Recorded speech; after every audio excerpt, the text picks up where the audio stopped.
So what are the three things that we learned about real estate in the year 2020? Wow, 2020. I don't know about you, but I am definitely glad this year is coming to an end. First off, not real estate related, but who would have ever thought toilet paper could become currency, right? That or paper towels. 2020, the year of the mask. I think the most used phrase throughout the year of 2020 is, hey, you're on mute. So I could go on with those all day. But the three things that we learned about real estate, this was definitely an interesting year. I've never seen anything like this in my career. And so the number one thing that I've learned is if inventory of real estate is low, it doesn't really matter what's going on in other parts of the economy, or even with the pandemic happening, real estate's going to be very strong. So I've been saying for years that our inventory has just continued to hit record lows. We hit all-time lows in 2020, which made values of houses go up.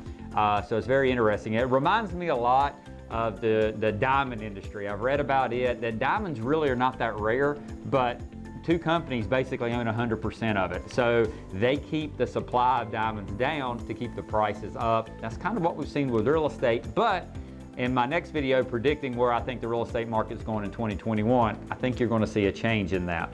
The second thing that I learned in 2020 is that if the governor or the federal government thinks that we're in an emergency situation, that with one executive order, they can rewrite millions of private contracts. And this was something very interesting, that, you know, private contracts between private citizens, a rental lease, for example, one executive order can completely change that. And we've seen throughout the year how new executive orders from our governor came out, and we just had to adapt to how that works in the rental market. So did not see that coming at all. I mean, I could see an executive order of you have to wear a mask going outside, which is a huge debate and everything right now, but to be able to just completely change private contracts, did not see that coming.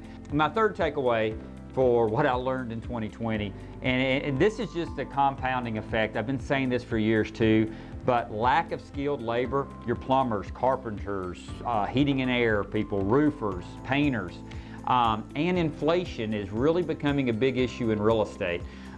It's harder and harder to find skilled labor to go out to a house. If you need to have some basic plumbing done, you're looking at about $100 to $150 just for them to get out of their car in your driveway. And that's getting harder and harder to find. And also inflation is really kicking in, which that's going to be another video too, about where I see things going in the real estate market.